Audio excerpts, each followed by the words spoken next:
Have you ever opened your eyes in the dark? Glance at the clock and it's 300 a.m. Again, no loud noise, no nightmare, just you awake. If this happens to you or someone you love, it's not a coincidence. And no, it's not just part of getting older. In this video, we'll gently unpack what your body might be trying to tell you when it wakes you at that hour and how you can work with it, not against it, to find peace and better rest. Something happens around the age of 60. Sleep, which once came so easily, becomes more fragile. You fall asleep just fine, but at 3 in the morning, your eyes open. The room is quiet, the world is still, and yet you're wide awake. This isn't random, and you're not alone. One of the biggest reasons older adults wake up around this time is the change in melatonin. Melatonin is the hormone that helps your body know when it's time to sleep. It rises in the evening, peaks during the night, and gently fades by morning. But with age, your body makes less of it, and the little melatonin that remains, it disappears earlier than it used to.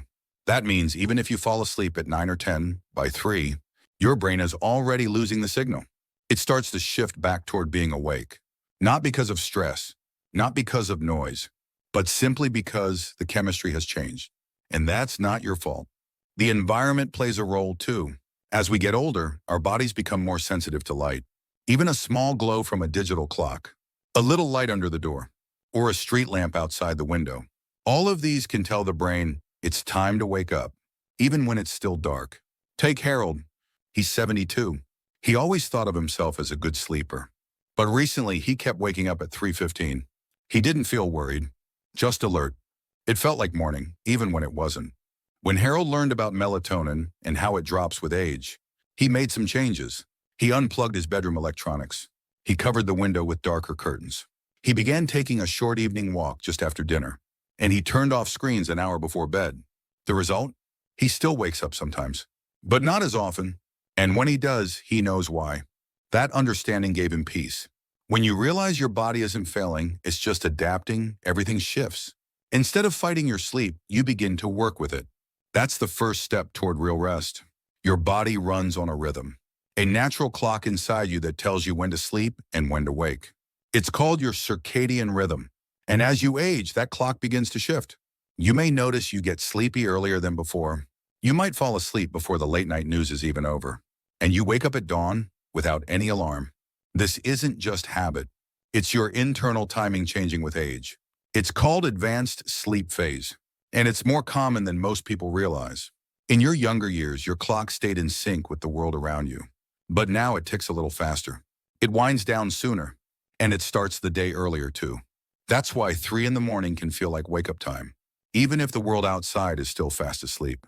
This change isn't a problem, but it can feel frustrating, especially if your life isn't built around this new rhythm. You might feel lonely in the early hours, or tired too early in the evening. Let's meet Charles. He's 68 and recently retired. He eats dinner at 5, watches the evening news, and by 9 he's in bed. By 3 he's wide awake. At first he thought it was insomnia, but it wasn't. His clock had simply moved forward. Once he understood that, he made a few small changes. He added a quiet hobby after dinner, started reading with warm light, and stayed up just a little later each night. Now he wakes up closer to sunrise and feels more aligned with his day. Here's what that tells us.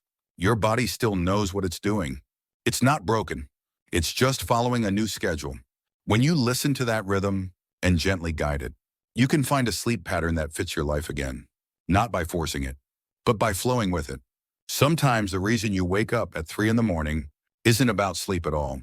It's about how your body feels. As we get older, our bodies start to speak in different ways. A small ache in the back, a stiff joint, a dry mouth, a full bladder. During the day, you may not even notice. There's movement, noise, and distraction. But at night, when everything is still, the smallest sensation can feel loud. Your body becomes more sensitive with time. That's not weakness. That's awareness. Chiwanakinon. For many older adults, physical discomfort builds slowly while they sleep. You lie in the same position for hours. A sore hip or tight shoulder starts to throb. It nudges you awake. Health conditions like arthritis or acid reflux often show up at night, not with sharp pain, but with a quiet disturbance, just enough to pull you out of deep rest. Medication can also play a role. Some pills increase urination, Others change your body temperature or make you more sensitive to noise or light. Then there's the bathroom trips. As the bladder gets smaller, the urge comes faster, especially in the early hours. Let's look at Eleanor. She's 76 and used to sleep through the night. But lately, she wakes up at 3:30 every night just to use the bathroom. She thought it was just aging, but after talking to her doctor, she learned her medication was affecting her hydration levels. With a few adjustments, she changed the timing of her pills, drank less fluid before bed, and added a small stretch routine before sleeping. Now she still wakes up sometimes, but she falls back asleep more easily and feels more in control. Your body is not betraying you. It's doing its job. It's alert. It's responsive. It's asking for attention. When you wake up, instead of frustration, try listening. What is your body telling you? And what small shift could help you feel better tomorrow? Sleep doesn't just begin when your head hits the pillow. It begins long before that. In the rhythm of your day, in the habits you build without even noticing. As life slows down, so do your routines. You may start eating dinner earlier, watching less TV, moving less during the day. Each small change sends a quiet message to your brain. It says the day is ending. Time to wind down. Time to rest. So your body listens and starts to prepare for sleep sooner. That means bedtime gets earlier. And wake time gets earlier too. You didn't plan for this. It just happened. Little by little, until one day you realize you're wide awake at 3 in the morning. Let's talk about Walter. He's 74 and recently retired. His days became quiet. He stopped going out in the evenings, started having supper at 5, and often fell asleep in his chair before 9. At first, he laughed it off. But when he started waking up before sunrise, every day, he felt confused and tired. Then he looked at his routine, and it all made sense.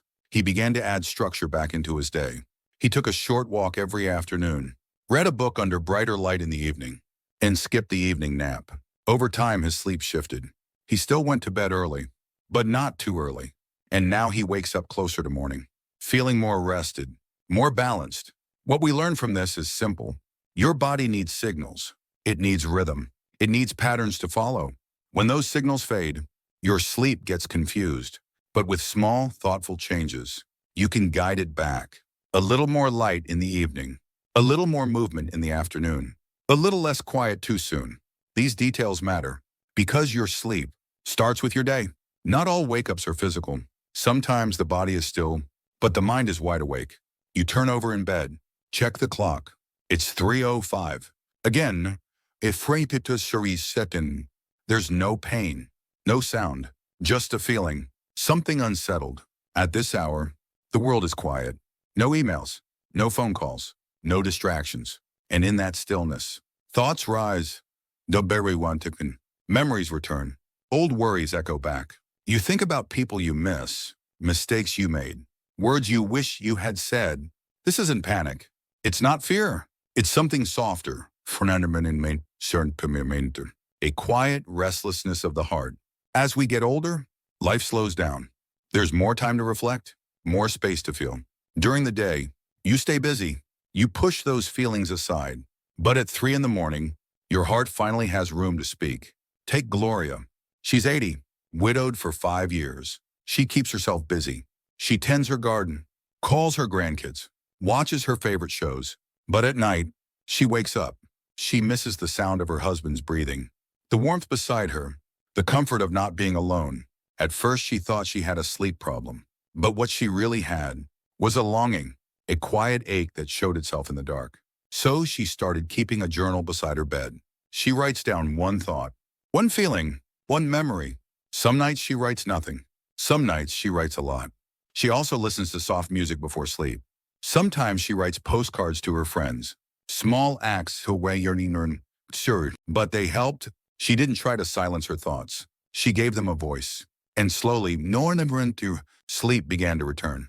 Because sometimes what keeps us awake is not the body, but the soul. And when we listen, with kindness and without judgment, we create space for rest. Your heart holds stories. It holds grief. It holds love. At 3 in the morning, it may simply be asking to be heard. If you often wake up at 3 a.m., you're not alone. And you're not doing anything wrong.